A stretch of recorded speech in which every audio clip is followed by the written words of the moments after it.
Obama.com, and he has another patient he just cleared of inoperable cancer in 3 months.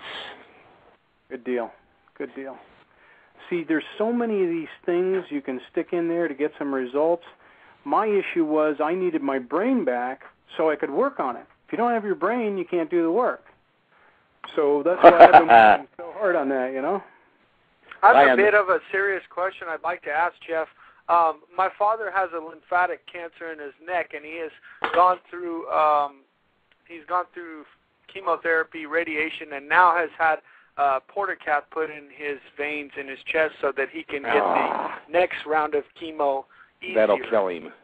Yeah, it'll kill him dead. What do I do? My opinion, what is his mobility rating? Can he walk? Yes. Okay. Can he jog?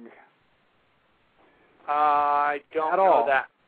He's doing work. He's still working on his vehicles, and he just got the portacat put in. He's having his first chemo tomorrow. Tell him he does not have time to be working on his vehicles. He only has time to be walking around the block, breathing very long, gentle, deep breaths to get as much oxygen across his lung tissue as he can. The food-grade hydrogen peroxide drops are nice because they're inexpensive. They're only a couple of bucks a bottle. And you take them and you put them into distilled water, and they break down as soon as you drink them. You put them in and you drink it immediately. Don't let it sit there. They break down into oxygen in the body. Now, what I do in the morning, and this is what I did to get my oxygen level up fast, I took my ozonator, and on the end of the bottom of it, where the ozone comes out, there's a long tube, and at the bottom is a ball, a little stone ball similar to like you have in an aquarium, the bubblers. Put that in like an 8 or 10 ounce glass of really good, clean distilled water, and then you give it an ozonating, 2 minutes, just to kill off any bacteria that's in there and oxidize any garbage that might be left, and it fills it with ozone. You drink that, and you do that like 5, 6, 7, 8 times a day, and you start getting more and more in. You can do what's called an oxygen flush by ozonating, say, a 16-ounce glass for 20 minutes, dump it down the hole, and then dump another one down right after it. You get so much water in there that it breaks that valve down at the bottom. It doesn't break it. I shouldn't use that terminology. It opens the flap, and it goes down through the intestines. And what it does is it floods them with oxygen and cleans a lot of the crap out that's in there.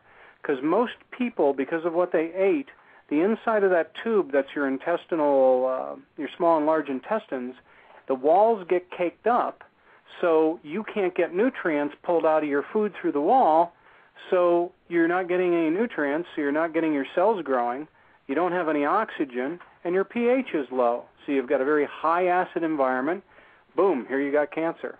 So you get oxygen into them any way you can. Get him to the doc, ask him if he'll write a prescription for oxygen, and make him breathe that all day. The device you keep talking about, where do you get that? It's on my website in the detox session. It's probably the first device on detox. It's an Aqua 6 ozone generator, and it does a good job. And what I do is I leave it running in the room. Now, if you've got a room where you don't have any electronics, you can actually run that thing for like 5, 10, 15, 20 minutes an hour and make that room really rich in ozone. And you can get used to breathing that, and that'll charge up the oxygen in the body. Now, you do have to remember that when you start doing these things, you'll get the detox reaction in the lungs because you got a lot of toxins it's oxidizing. So you'll cough and you'll spit and you'll hack for a while. But after 2-3 days, you'll be breathing like a champ. The original tests they did with it, they put a bunch of rats in a little box, filled it with ozone, and made them breathe it for about a week. Well, these rats were coughing and spitting and hacking, and they had all kinds of trouble. So they took a few out and cut them up, and they looked at all the redness in the lung tissue, and they said, man, what a terrible thing. And then the other ones, they just left them in there. Well, after about 2 more weeks, these were the healthiest, strongest rats on the planet. There was nothing alive in their body, no cancer anymore, no anything, no tumors, no growths, because the oxygen level was so high, the anaerobic bacteria from the cancer cells could not live. And the pH, they adjusted the pH on them, boom, off they go. It can't live in the body. So get them oxygen, get them pH, adjust that pH. If you go to my site, under one of the links, I don't recall which one, but there's a pH page. Scroll down the page, and there's a list of foods. You have them eat from the right-hand side of the list. That means a lot to me for you to share that information with me on a personal level. I want to thank Dave also for coming in here and joining us. Obviously, Aaron joined us as well, and I want to thank him for coming on. I'm thinking we have maybe about 3 minutes left here, so if there's any closing statements you guys want to make. Also, Jeff, if you would, just give me a call on my cell phone once we go off the air here. We'll get cut off, so just give me a call on my cell phone, and I'm going to have Dave on the phone with me, and we can chat a little bit. Got it. All right, well, the website is www.jeftech.net. And Herc, if you'll get hold of me in the next couple of days, I'll answer the rest of your questions on that stuff, and I got a couple for you. I didn't have a handler. I saw a few things, but I think you have some things we could swap back and forth that may help me fill in some answers. I think you're right. And I got to tell you, Jeremiah, thank you for what you're doing out there, because you're going to get more answers from everybody, and pretty soon we'll have most of this puzzle finished, and we won't have any work left to do. I'd love to be out of work. I have to tell you something. With the time I have left here, maybe 2 or 3 years ago, let's see. Well, my son was born 3 years, 2.5, 3. About 3 years ago, right before my son was born. As a matter of fact, 5 days before my son was born, I was in a car accident. I was rear-ended from behind. And from that point forward, I've decided for some reason to follow this information, to eat right, to eat healthy, to drink uncarbonated things. Like we have a huge stockpile of water.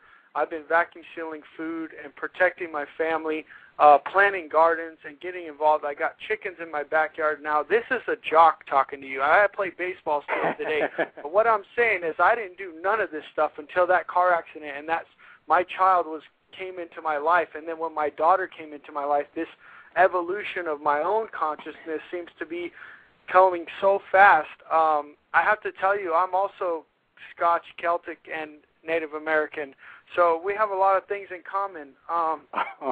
It's just very, very synchronistic. I love to use that word on this show, and that just proves it again, how synchronistic that each and every one of us, when we have these conversations, there's much more to it than that, and we're having a connection on a higher level. I agree with you. By the way, carbonated beverages, they cross the blood-brain barrier and drag with it nasty stuff. So, yeah, get off the carbonation. Yeah, I think the whole Celtic thing goes back to the Nephilim. Yeah, and if you read some of Sitchin's work, boy, there's a lot of that stuff to digest. All right, I want to thank you guys again. I'll give you a call in a minute, Dave, okay? Okay. All right, guys, have a good night. Thanks. Thanks, everyone. Bye-bye. Thank you. Bye-bye. Bye-bye.